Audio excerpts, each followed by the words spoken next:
Sure. I'll pencil in 5 o'clock. I'll confirm with John too, because I think he said. Smells like hot Okay. dogs. So.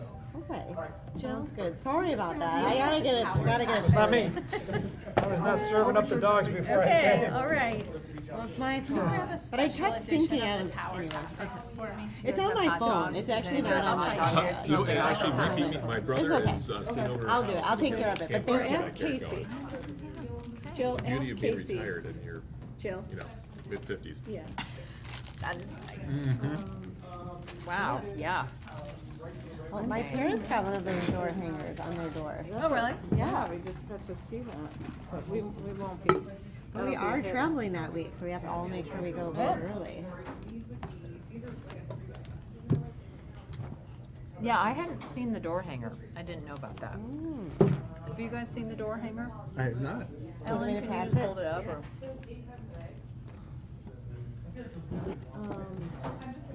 That's pretty good. All right. You know what? I saw this Oh, I on saw our, this. on our porch. I saw this. Oh, blowing, really? I saw this blowing You were around like, "What in the is yard. that?" Oh, And I really? walked in and I left it there. It's But still sitting there. I didn't grab it, darn it. Oh, Nice. oh, interesting. I didn't get one at my house. They knew not to put one on my house because they're like, we think you're aware of it. Oh, I'm like, yeah, that's probably true. But you don't have an opinion. I don't. Don't. I just know facts. If you'd like to ask me That's any right. questions about facts, Ask me anything. yeah. ask me any factual things. Well, ask me anything. I will answer you factually. Can't believe that. Thank you. Yeah, did everybody get a Tower Oh, and I Topics? still haven't gotten them. Do you know if Selman got one? I did. I You got did, one. you did? Okay. Yes. Did what? Did Selman get one yet? I don't know if it came to Selman's house, do you know? Because I feel like 5 minutes, was- 4 minutes. I have Gets friends them on moving, Wolf right? south of the tracks that didn't get one either. So I feel There's a like lot on the me, agenda. Selman, them, we all kind of. What'd I you did do? not get one either. Okay. I was playing old man basketball. Okay. I got a little, That'll happen. a little scratch. That'll happen. Did you? I did, yeah. Did you guys get these? You did get I these? did. Yes, yep. I didn't get one. My part of town, not getting them. I even made my wife read it for crying out loud. See, Yeah, Yeah. good. Good job. How are you gonna vote on this? Yeah. Yeah. Do you have any thoughts? Do you have any questions? Yeah.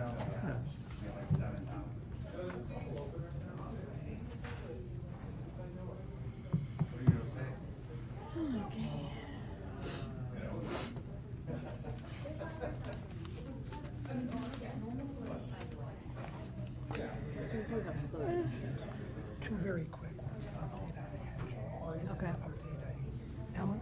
Yeah. Is the pending probable or imminent litigation update on HOA Ridgewood?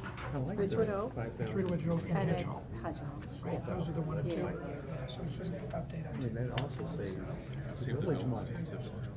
right? Yeah. Right? Save, I mean, How we calling them? So No, far I thought one- you, Just I verbal. thought One you person and I wants to could use just it. Just talk about verbally. Yeah. They have to have a lead. It'll be It's fast. the- Very fast. Okay, good. Very quick. So they're Okay, trying to thank push it goodness. forward, so at least they don't have to pay for it all once. yeah, You know. yeah. But no, I think, I'm such a cheapskate, I'm like, let's just keep drinking lead. Oh, Like, yeah, we- yeah, yeah. I'll wait 15 years if I have to. Ann always blamed me for the kids being slow, but now I'm pointing at Yeah. the lead pipe, yeah. Hands up. Hello. Okay, there's Amy. Hello, sir. Hello. Been for a long meeting. I don't know. Hello. I've already eaten mine. I'm eating mine too. Yeah. Yeah, I hope it's I not can't like stop a yawning. some kind A of bad sign. omen. It Yeah. really messed me up. Even though no I'm sidewalk. fine, I got sleep except for Can't do that. like, my son made me call him out of first period. Oh, Gotta kill the mics that before one I was say the that. Baptist. Whatever works. And I was like, well, I we're couldn't straight. fall asleep. Couple yesterday. comments. Oh my gosh. And lengthy. Hannah's always Wanting me to call I her. know. She's like, that's Little- true. I should compare stay it to little home this 5G. morning. I'm like, maybe not. You're up already. You should Oh go. my God. Yeah. See what's going on That there. word triggers me. You okay? You okay? Uh-oh. The lady that brought in her dead flowers from. Started to see Water Main. referendum vote yes signs all over. I know. That was a I good don't one, know who that group is, but I I'm missed for that it. one. We had another water main break today, 50. I mean, I have no opinion on it. It's because it was 2 nights in a day. I got an email from one of the guys at home. He's like, would you like to sign? I'm like, I don't think I'm allowed. Oh, yeah, we can't have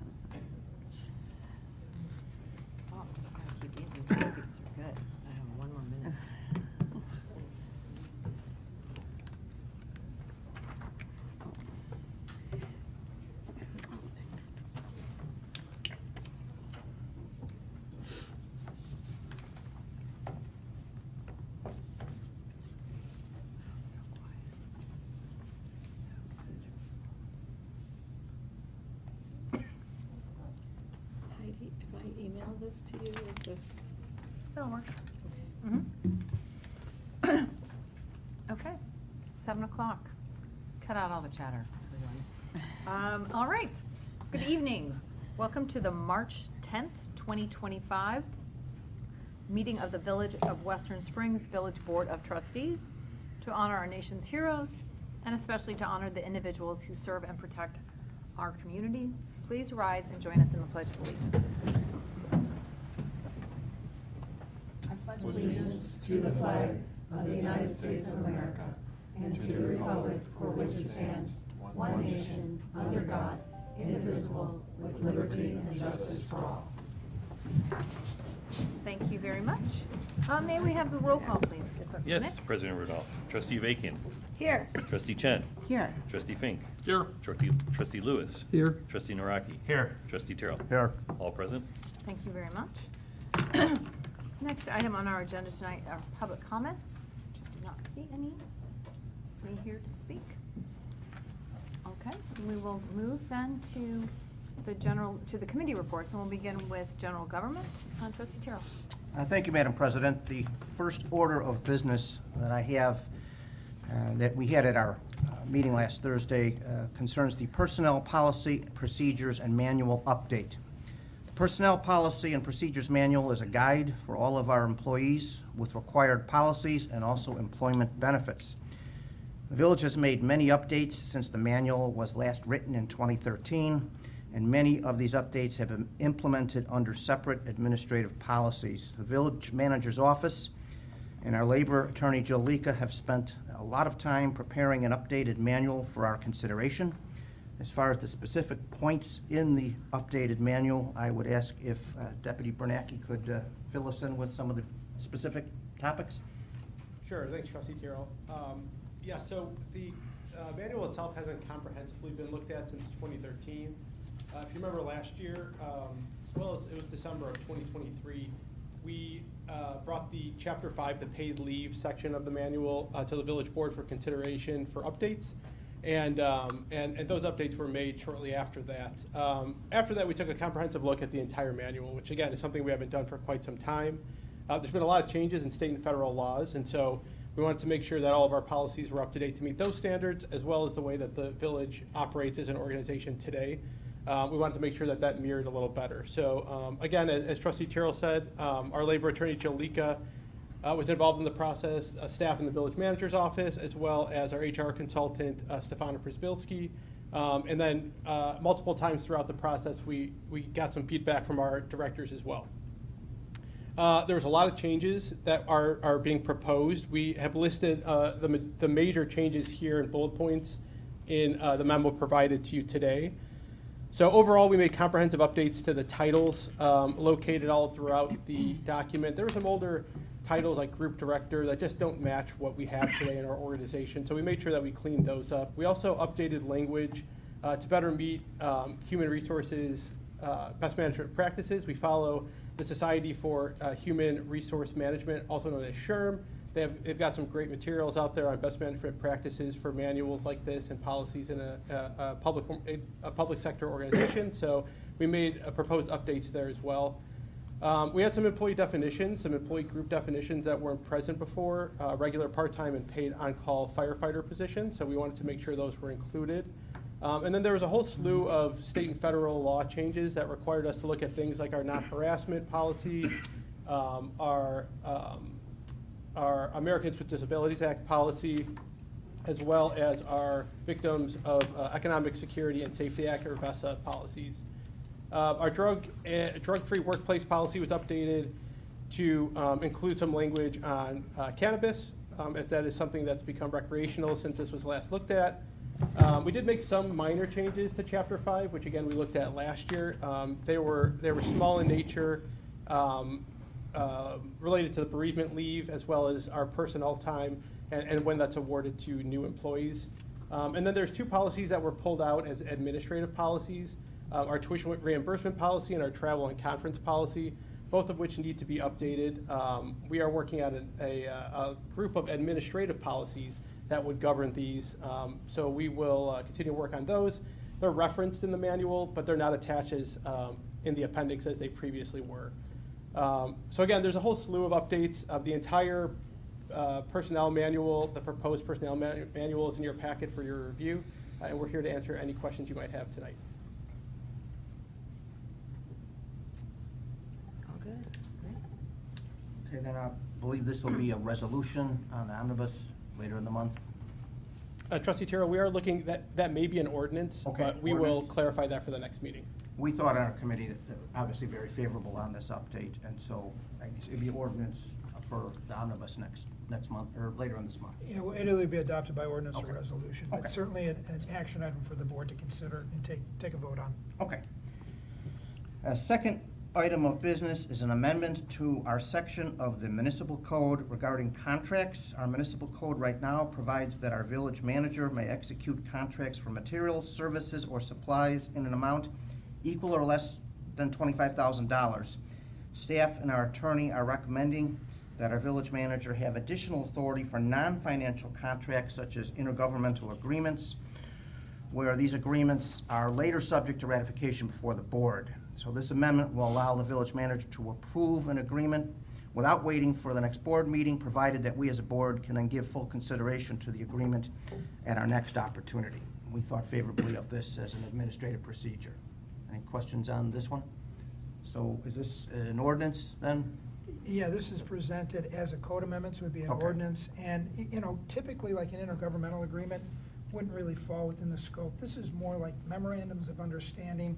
More recently, we had that training participation agreement for the police officers through LaGrange at Venice. You know, and that came to us late. In order for the chief to secure a position, you know, in that training program, they needed a signature. And so what we're looking for is not the typical contracts and agreements that come through this board that spend money or, you know, have significant policy implications. These are more kind of the day-to-day administrative things that, in order to secure a place in a training program, in order to, you know, sign a memorandum of understanding that really allows the village to take the next step in maybe considering something. First, it needs to be approved by the village attorney, so it's got to be a document that runs through legal, right? And it's gonna make sure that it's, again, Ann will make sure it complies with the limitations in this amendment. And then it's a signature by the manager, really for purposes of, like I said, securing an opportunity or making sure a placeholder is placed. We have the LPRs, the license plate reader agreements were another, you know, item where, you know, timing between other boards, we want to sign something, even though maybe this board has workshopped it but hasn't formally approved it, but there's a clear direction from the board that we're, you know, you support the initiative. The manager signs it subject to attorney review, and then it does come back to you for ratification. So, you know, if in the event you feel like the board doesn't want to go that direction, there will always be an opportunity for the board to to take final action on the matter and either ratify it and it moves forward, or if the board feels like it does not want to ratify that initiative and take it back, there would be that opportunity for your eyes to be placed on the initiative and for your input as well. So it's we're not looking to really extend the manager's authority beyond really kind of administratively making sure that we're able to move kind of efficiently at times when we have to sign certain documents to secure certain opportunities for the village. Thank you, Attorney Drusik, for expounding on that a bit more. So that'll be a ordinance in 2 weeks. Third item of business is perhaps appropriate, given that it was 66 degrees this afternoon. It's the annual request we have from WSBA, request for special events liquor licenses and temporary use permit for the gathering on the green and jamming in July. I always like when this one comes about because I know spring is just around the corner. I felt that way today. Western Springs Business Association has filed their annual application for special event liquor licenses and temporary use permits for their signature events. The WSBA request is the same as last year. Gathering on the Green would be June 27th. Jammin' in July will be the 4 Wednesdays in July again. These dates will be July 9th, 16th, 23rd, and 30th. Finally, the Winter Wonderland will be 2 weekends, November 29th and 30th, and December 6th and 7th.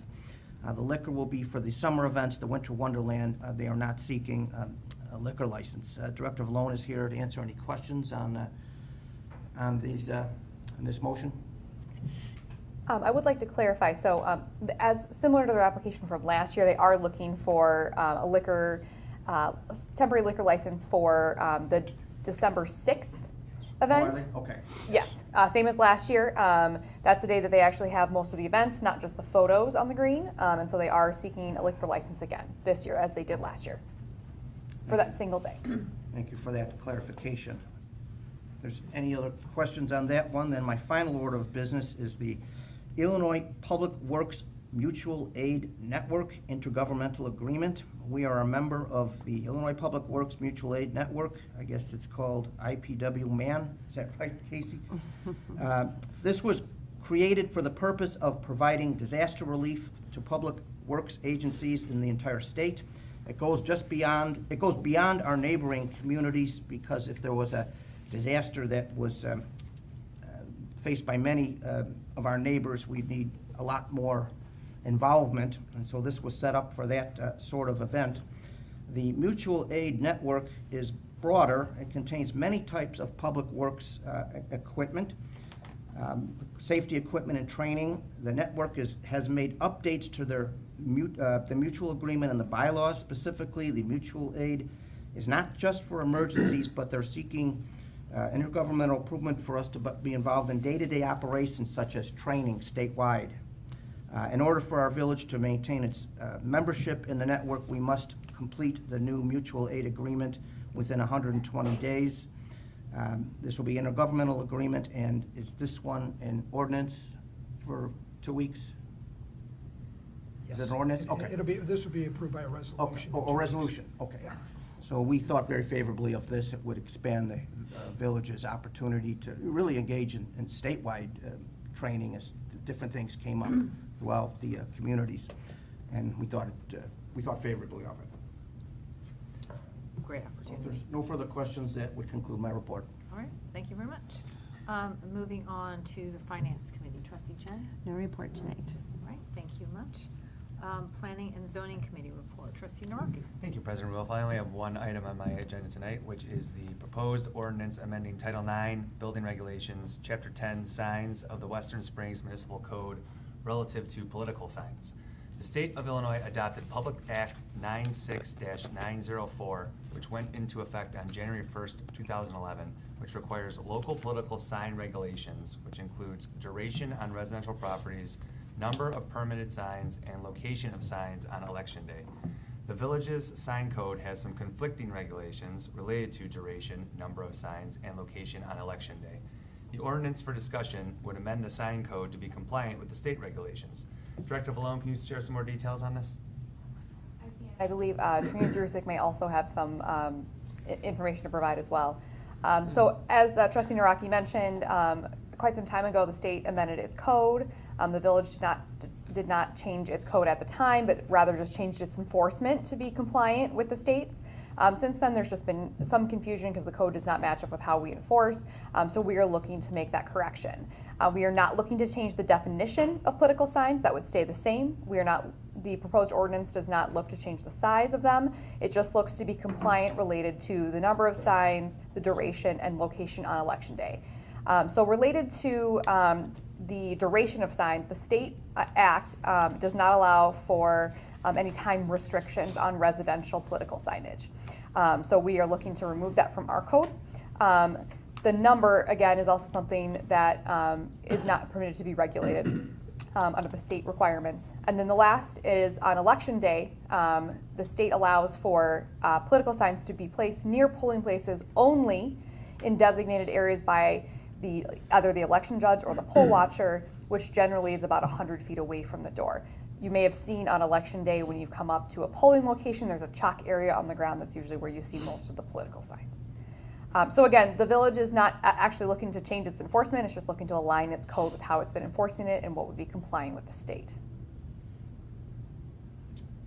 Yeah, and these amendments are required by state law. You know, in our memo, you know, we point out that other than reasonable restrictions as to size, this is the state law, no home rule or non-home rule municipality may prohibit the display of outdoor political campaign signs on residential property during any time period. The regulation of these signs being a power and a function of the state. So we need these amendments. We need to tweak the code. We needed to tweak it in a way that's more readable, more easily understood by the folks that are going to be enforcing it. And these amendments do, you know, achieve that, I think, objective. And you know, it has to be uniform. You know, and that's what the state amendment indicates. That, you know, home rule communities, non-home rule communities like us, everybody's hands are tied in terms of regulating these types of political signs in these ways. So we're just going to be, with the amendments in place, we'll have a set of regulations that are consistent with state law and consistent with the type of regulations that should be implemented by all the other municipalities around the state. Any questions? Straightforward. Okay, that concludes my report for tonight. Okay, thank you very much. All right, moving on to Public Works and Water Committee. Trustee Fink. All right. The first item is the Rock Salt Joint Participation Agreement. So Western Springs and 193 other communities participate in joint purchasing of rock salt. We do this every single year. So what happens is we estimate how much rock salt we're going to use, and we have to use about 80%. We have to use at least 80% of it. So the Public Works Committee recommends approving the Certificate of Authority to participate in the 2025-26 Master Contract for Rock Salt. And the second item is the Public Sidewalk Curb and Gutter Replacement Contract. So they received 12 bids for this work, and Public Works recommends Murphy Construction for amount not to exceed $110,000, and they were the lowest bidder. The next item is the 2025 Street Sweeping Contract. We only received one bid, LRS, and that's who we currently use. We have budgeted $55,000 for this, but the projected cost is $66,945. What happened is we increased the scope of what they were going to clean after we set the budget. So the Public Works was recommending approving this as long as we can get a budget amendment and finance agrees. Can I add one thing to that? I was reading through that, and on Exhibit A, it mentions the Grand Avenue Community Center flooring replacement in the contract. If you look at the PDF document for this, I just wanted to call it out. I thought that was strange. All That right.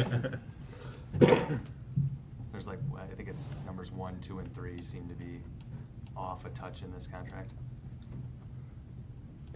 Matt, Director Supert? Clarify, yeah, we'll update the is that the attachment A? Or It's just Exhibit A? It's like page. Okay. It's labeled as page 42 as a document, but it's page 46 in the PDF. Okay, we can update that. I'm assuming that was just from the template when we copied that over.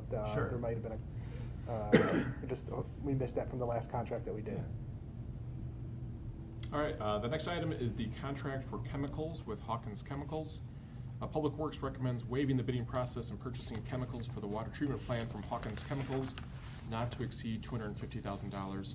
We've been using this group for 10 years, and they have a dedicated water treatment group for us that provides excellent service.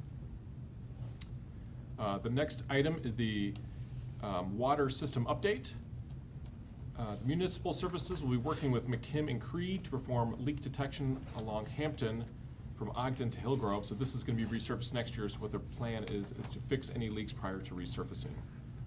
And then hydrant flushing is scheduled to be being finalized. So they're sending out postcards at the end of the month. The infrastructure projects, a lot going on with Public Works right now. So the first item is the Springdale Stormwater project. So the project is out to bid, hoping to award the lowest bidder in April with construction starting in June. The Burlington Avenue resurfacing. This is Central Avenue to Wolf. This is the project that was started last fall. 80% was funded through a grant. Work will be starting at the end of the month, and it'll take about 6 to 8 weeks. So most of the heavy lifting was done in the fall, and this is just resurfacing of that area. The 2025 asphalt resurfacing. This is 45th Street between Wolf and Gilbert. It's out to bid in March with construction in June.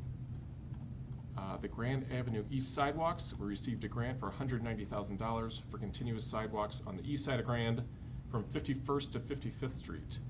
It's going out to bid in March with construction in June after the school year's ended. The next item is the Hampton Avenue resurfacing from Ogden to Hillgrove. 80% of the construction engineering costs are being funded through a grant, almost $1 million, and this will start in June after the school season and finish in August before the next school year starts. The Ridgewood Drive Stormwater Program, this is $1 million of it has been funded through Sean Caston, and it's going out to bid this summer with construction to start this fall. I have a question about the Burlington resurfacing, just the traffic considerations and anything that's going to be done differently or the residents should be aware of in the downtown for that? For the Burlington Avenue. Director Kozo, do you want to give a quick update on where we're at with Burlington Avenue? Yeah, so there likely will be some traffic impacts. However, we will work to minimize those. Some ideas thrown around so far, perhaps being an early start, similar to what we did on the other project. Whereas early in the morning, we have fewer commuters and businesses aren't quite open yet. But we are repaving the whole street, so there will be a couple days where things will be a little busy. But overall, this is not like the last project where we had the entire block closed down for 4 to 5 weeks. This is just, they'll have to close the road for paving, milling, and pavement striping. But otherwise, like concrete curb repairs, those are the spot locations. That's just a couple parking spots. It'll be far less intrusive than the last fall. But we're working through that process right now. There's a railroad right of entry permit that's required that the contractor is working to obtain. When they get that, that'll dictate the start date because we don't want to start work and then get held up because we're still waiting for that railroad permit. So we want to come in, get it done, and be out of there as quickly as we can. We will continue to coordinate with the businesses. We haven't given a formal update yet because our schedule hasn't been quite nailed down yet because of that railroad permit, but we intend on walking the downtown, handing out notices just like we did last fall. So there will be quite a bit of coordination needed, but generally speaking, the impacts is far less impactful because the type of work does not require the full closure that we had last fall. Thanks. Thank you. All right, I'm going out of order because I skipped lead service lines, and everyone's excited about lead service lines. Yes. So everyone knows we have a 15-year plan to replace all the lead service lines in Western Springs. But if a resident who's kind of queued up and is years out from being replaced wants to get it fixed on their own, it's creating a cost share program much like the overhead sewer program. So what is going to happen is the village, there's $50,000 budgeted for this. The village will pay $5,000 or 50%, whatever is less, which seems like it's a win-win. The village would pay less money for it, and the resident would get it done sooner. Trustee Finn, can I have just a little bit more detail? So yes. We are going through, actually, we have a resident who had a lead service line in town the past couple weeks that was leaking. We're running her through this program right now as sort of a pilot program. She did have a plumber and do the repair last Thursday. We're working through the process with community development in terms of kind of the reimbursement, mimicking what we do with the overhead sewer program. We're looking if anybody on the board has any feedback on the proposed structure of this program. We're looking to get some feedback, and then we'll run back through the Public Works and Water Committee next month for final approval with the feedback from the pilot resident who had her line replaced, and then if there's any other feedback on the structure of the program that we have presented to the board tonight. So this, as Trustee Fink mentioned, this mimics almost in the exact same way we have the overhead sewer cost share program. We use that as our model, which has been very successful for the past several years. I'd just like to note that this was an item that the board approved during the budget process, which is why we went ahead with the pilot program. I think it's a good idea. So it's just if somebody, again, as stated, if somebody might be 10 years out in kind of our queue, just it provides the opportunity if they want to do it sooner, which seems like a nice way to cost share and have residents have a little bit of decision making then to go ahead earlier if they'd like. Is there a cap on that, though? Do we have a limit as to how many can do this? It's a $50,000 budget. I meant as far as numbers. What if? So So right now, we are modeling the program the same as the overhead, where the reimbursement to the homeowner would be capped at $5,000 or 50%, whichever comes first. So most likely would be that $5,000 amount in most cases for a lead service line replacement. The goal with that is with the $50,000 that we have annually, because we didn't have a large amount budgeted, we wanted to offer it up to, and it's a first come, first served basis, to roughly 10 residents who would be able to apply for it. But what I meant is, what if 10 or 15 people think, you know, this is a good idea, let's do it now? Would we be able to handle that? We could handle, right now with the current budget, we would be able to handle up to the $50,000 allotment. If we have more applicants come in, we would bring that back to the village board for discussion, for you ultimately to make a decision of whether you would like to allocate additional funds to the program. What, in the case of a tear down, what happens today? Do they replace the line themselves? And Yeah, so the current municipal code, if it's a tear down, a new house being constructed, they would require that the new service line and sanitary line would have to be replaced as part of that construction. Would they be able to take advantage of this program? We have not allowed that, and that's a good question. We have not allowed that in the overhead sewer cost share program. This is for existing homes that are not being planned to tear down. It's for the homeowner to take advantage of, not really for contractors to take advantage of. Again, that's a policy decision, though, so if the board feels differently, that's something we should discuss. As it relates to both the overhead sewer program and this program, that would be something you'd want to discuss. Ultimately, the cost gets passed on to the homeowner by the contractor, so really up to the board as a policy decision.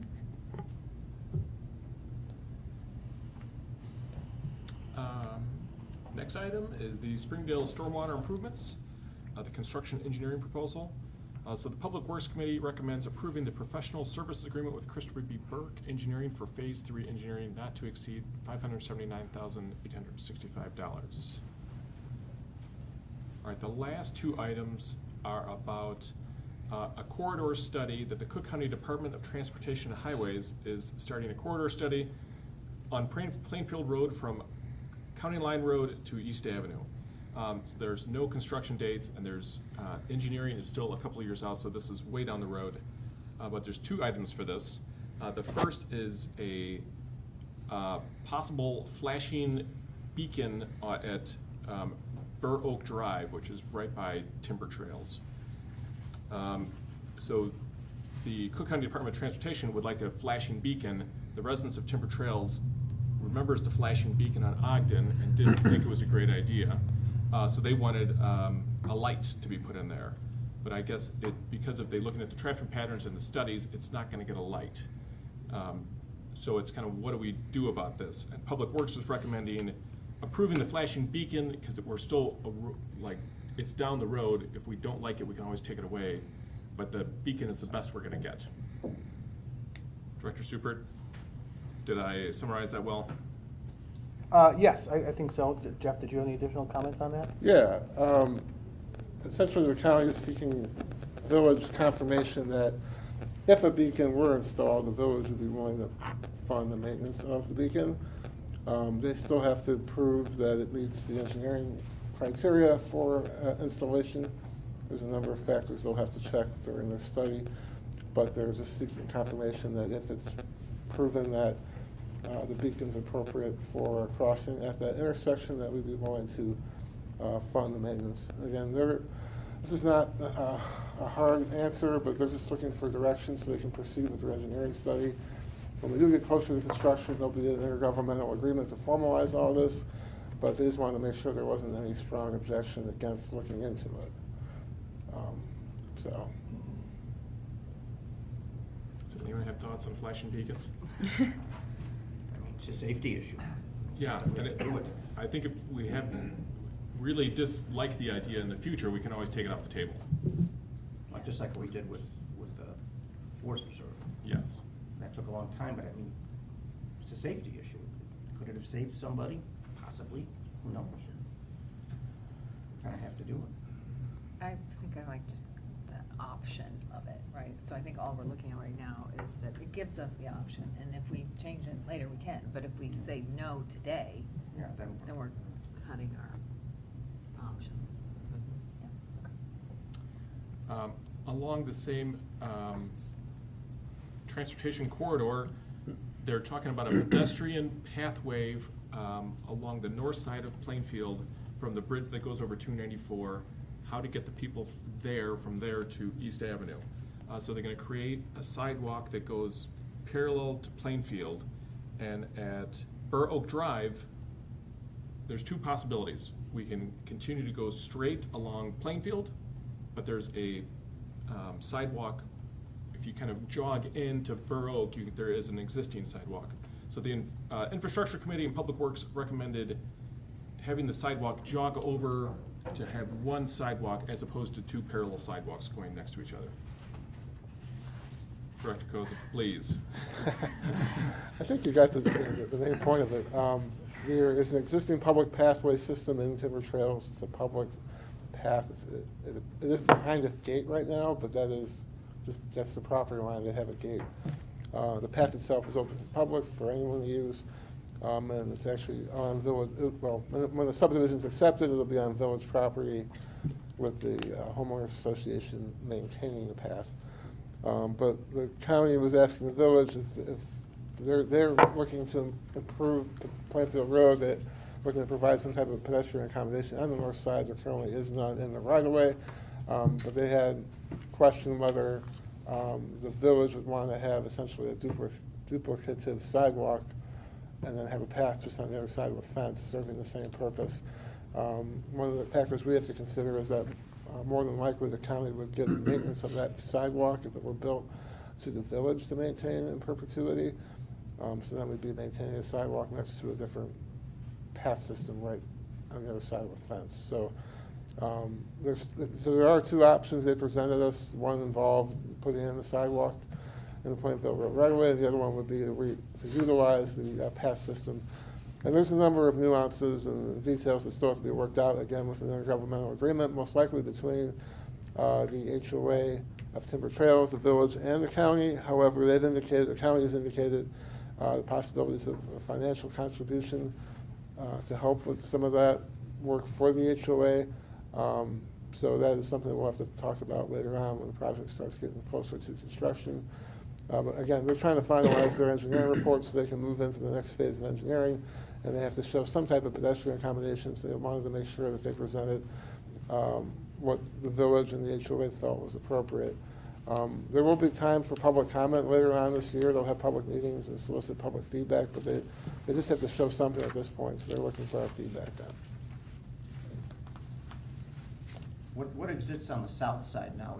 Yeah, that's a good question. So I don't recall exactly what's on the south side. That is in Indian Head Park. But proposed will be a multi-use path, the entire trip or length between County Line Road all the way to East Avenue. So that'll be a new facility that's not out there right now. That's part of the reason for the flashing beacon, was so that those Timber Trails residents could have access to that path, crossing the street rather than having them cross in an intersection with no protection. So yeah, that path is planned for the south side, the entire length of their improvements. So our choice with the north side is to either keep the one that runs through Timber Trails or put 2 lanes. Well, yeah, it's either put a sidewalk next to an existing path. They both serve the same function, connecting you from Burr Oak to Wolf Road, or you would connect the sidewalk to the path system, improve the path system so it's meeting all standards, and then the path would essentially serve as a sidewalk walking east to Wolf Road. My concern would be somebody coming down that way sees it in Timber Trails and maybe they're think it's going to be trespassing and they go on the curb. Yeah, there is an opening there at Burr Oak where the fence stops, so I think it could be designed so that you're not concerned about that. And perhaps some additional signage may be needed when we get closer. That's a good point. But if there were to, you said too that if that happened, we would be responsible ultimately to maintain both. So we would. We maintain the sidewalk on Plainfield. The path currently, well, when the subdivision is accepted, the path will become maintenance for the HOA. They would do it. Yeah. Okay. So, but either way, you're still having the path and the sidewalk essentially do the same thing. Right. Right next Both to each being other. maintained, yes. Right. By someone, okay. Yeah. That's all from Public Works. All right, very good. Moving on to Properties and Recreation Committee, Trustee Avakian. That's me. I have an Arbor Day proclamation for Friday, April 25th. Do I just read the whole thing? Sure. Sure. Or do I not? Do we just say it's in your packet? You can read it now, and then we won't read it when we approve it, or you could just say it's in the packet, and we can read it at the next meeting. Are we approving it tonight? It's Or- just on for committee Just on for report. committee report, so maybe don't read it tonight, we'll read it at Okay. the night we're gonna. It's in your approve it. packets. It's lovely. It's lovely. I read it earlier. I could have It's read it very as fast as I lovely. just talked about. Oh, you've read this 3-4 times I know, already. I've read it. It's so lovely. It It's is so lovely. head in the heart. So there you go. You can very read it. similar. You can read it Yeah. later. Okay. It is Friday, April 25th. Okay. Oh, We and have that, time. that is all I have. We have wonderful trees here. though. Some of these trees are hundreds of years old, thanks to that map you guys put together. Oh, I did not put Well, that I together. mean, it's really Those quite guys, fascinating. yeah. It is cool. It's The little very tags, cool. the tags on the trees that you can see it and know It that. enhances our village, I It, think. of course, agree. All right, let's move on then to Public Health and Safety Committee report. Trustee Lewis. Thank you, President Rudolph. Our committee has discussed and is recommending the full board approve an update to the village code that will address issues related to bicycles, electric bikes, motor-assisted scooters, skateboards, or similar devices. Perhaps the most significant proposed change to the code will prohibit bicycles, e-bikes, electric scooters, etc., from being ridden on the sidewalks in the downtown business district. That change is being recommended in response to concerns raised by local businesses about bicyclists and others impeding safe travel by pedestrians. Personal mobility devices and other aids used due to a disability would be exempt from that restriction. I'll also note there are several racks located throughout the business district where people can park their bikes while visiting the area. The proposed code changes also make it clear that bicycles, low-speed electric bikes, and personal mobility devices are allowed to share the roadway with motorists and ride on sidewalks, except in the business district, when it is safe to do so. Other items such as definitions, safety equipment, parking, registration, and riding rules are also addressed in the proposed code update. Now, to support the new rules for the downtown area, the village plans to post Walk Your Wheels placards at crosswalks in the area this spring. And they'll also be talking with the schools about the change in the rules. Any questions? Anybody have questions about these? I know that kind of comes up a lot. I mean, I just see kind of talk on social media and people just kind of wondering or kind of worrying sometimes, but any questions about the ordinance and or what it entails? I think, I was gonna say the department received like 27 complaints along those lines in the last years of kids on the sidewalks in the business district with their bicycles, so. This would apply to kids? Apply to everyone, unless you're a handicapped person. Right, personal assistant. Right. Are there Well, so- other things that are received in terms of complaints? Like, is it mostly this in the business district? Yes, most of our 27 complaints have occurred in the downtown area on Burlington and Hillgrove. Okay. Is there an exception for the tower green when people are riding up to the water tower? Or, I'm sorry, the tower itself? Not currently, but we Yeah. can make an exception to that if that's something that we decide to do. Okay. I'm just wondering, because that's where people, it's green space, you're gonna be riding your bike up there, right, in theory? Well, you could walk it. Walk Walk I is just think of a the lot. house, I think of the houses that are there and people are coming up to any of our events and things like that. I don't want to sound like a Scrooge, chief, but I've had people tell me about kids with these motorized bikes really being quite reckless, going down Hillgrove, taking advantage of the, I mean, can we stop them or, not me, but I mean, is. I'm going to refer to Sergeant Vicky, who did a ton of research on this matter. Thank you for hearing me, President Rudolph and Board. Yeah, as far as the individuals riding those devices, that's kind of why we've determined to define certain aspects of this so that let's say, for instance, we do have these individuals coming in, generally speaking, on dirt bikes. Right. They don't have pedals, and that's what we are defining in these definitions. That wouldn't be allowed. And so that's kind of to encapsulate enforcement for that sort of thing. And then enforcement, we can dictate through other means, whether it's educational or it does end up being a citation, depending on how egregious the infraction is, so to speak. But the aim for all of this is to make sure that we can keep things like that in line while also providing good standards for the residents in town. They like to do wheelies or pull the front bike up, front wheel up, and We've seen it. It looks neat, but I can't help but thinking, well, somebody's gonna, an elderly person like myself is gonna come out and then just not see it, and then boom. It is a little concerning. Yeah, we actually added code in there that you do have to remain seated on those devices, so that is something we could enforce as well. So also to sound like a Scrooge, not just right in the business district, but just in general, can you remind us of like the age requirements for people to be riding one of these motorized devices on the street without pedals, I guess, or that can be, I'm not sure the exact definition. Right. But So to clarify that specifically, if they didn't have these pedals, then it would have to be registered to be street legal. So it would be a device then that would be recognized in the Illinois Vehicle Code as a device in the roadway, a vehicle in the roadway, excuse me, and then in that way we can enforce it as such, right? So if you've got, say for instance, I did a bit of a deeper dive into the scooter situation that we talked about at the last meeting, and that specifically was kind of concerning the age and if you have helmet usage and what kind of equipment you need and things to that effect. Currently, there is a House bill that's been indefinitely postponed that would be requiring a driver's license for certain devices like those. But I know we had spoken a bit about the different ages with these devices and the group of individuals generally riding them.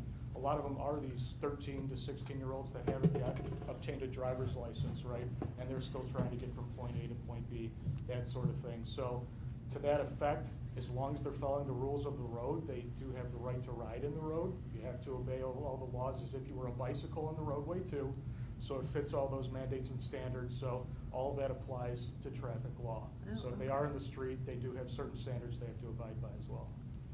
Okay, so motorized, low to the ground, let's say 2 12-year-olds on them together, as long as they're staying to the right and following road signs? So you wouldn't have two together. That would have to be if you're riding on a device that only has a requirement for one rider, which Okay. is dictated to be those personal mobility devices. That's why Okay. it's a personal device. Okay. You can't have two riders, say for instance, then at which point then it would become an enforcement point or a learning point, Okay. talking point where we could educate them on how to properly ride that.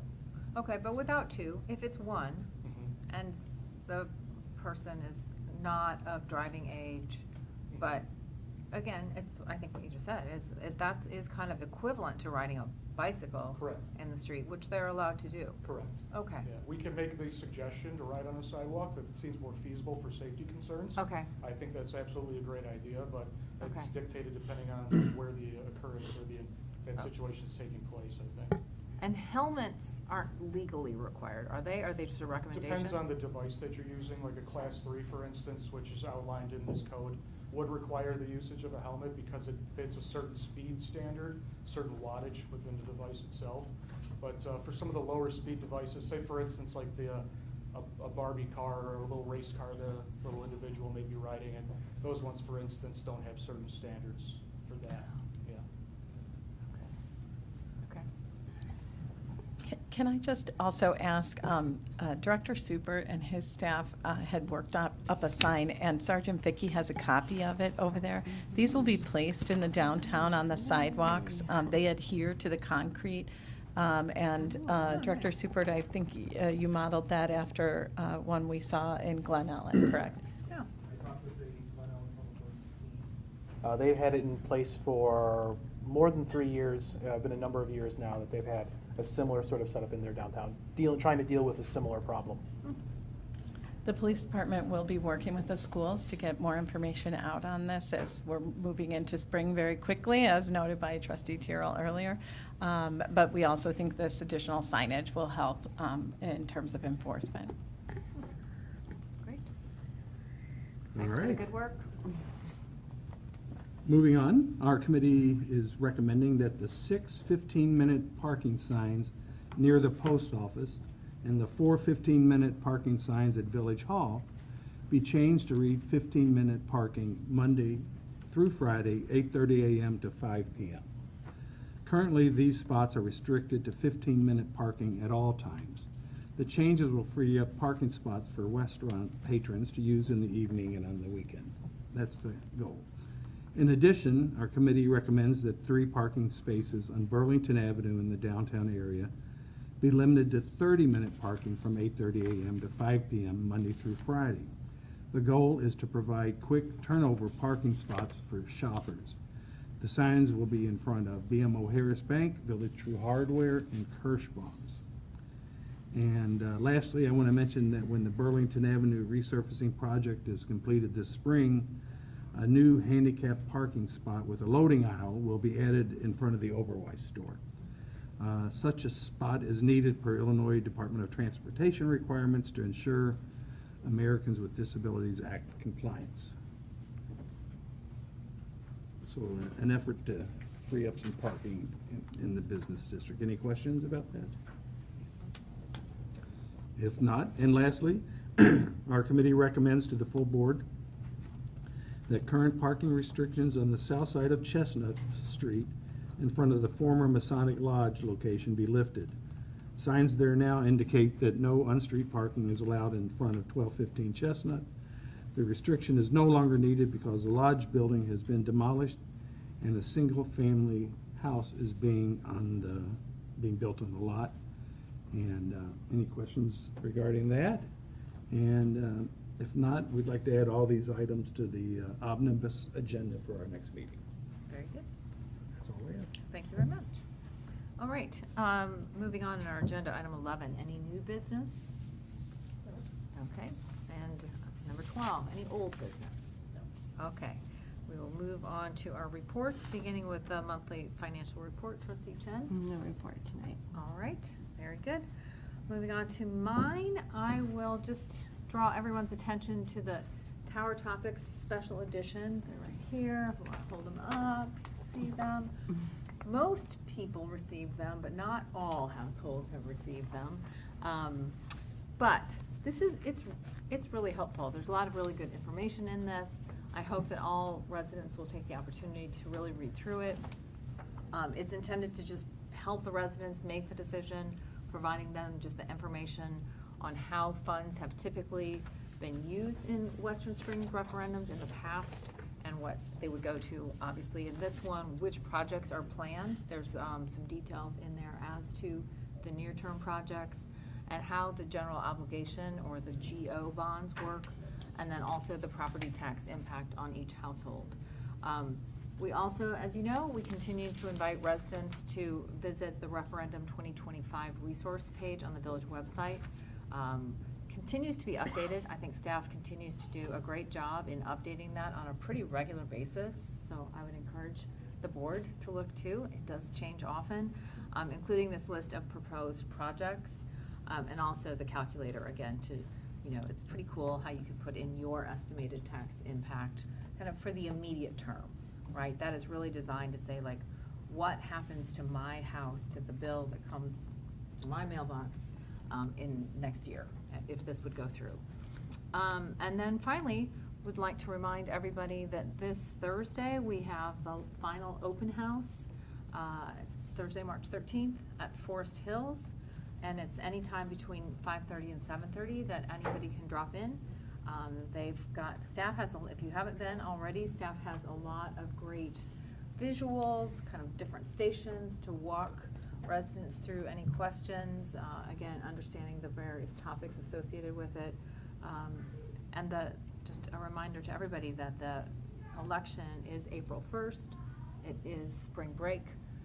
I know I have had people in my neighborhood just kind of realize that it's spring break and they'll be gone, and they're making their plans as to how they would vote. And again, that's also on our website to show people kind of what's available in terms of early voting and how that works. So that will then conclude my report. I'll move to Village Manager Bear. I just have one thing. We are currently resuming our Parkway Tree Replacement Program. The 2025 program information is on our village website. You can find a link on the main page under the community news section. It's an opportunity for folks who either don't have a parkway tree or who recently had a tree removed from their parkway to request a tree. There's information about the program and the available species of trees this year. And there is a very nice cost share with those who take part. It's 25% for the property owner and 75% paid by the village. That's all I have. Very good. Thank you. Attorney Jerusik. No report tonight. All right, very good. Then I think we have a closed meeting tonight. Closed session? Very brief.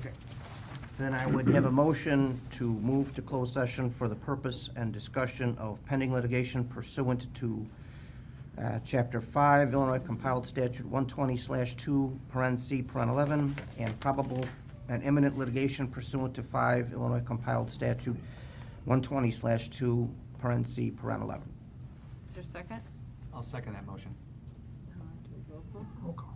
May we have a roll call vote? Yes, President Rudolph. Trustee Avakian. Aye. Trustee Chen. Aye. Trustee Fink. Aye. Trustee Lewis. Aye. Trustee Naraki. Aye. Trustee Tiro. Aye. Motion carries. All right, very good. We will adjourn to closed meeting.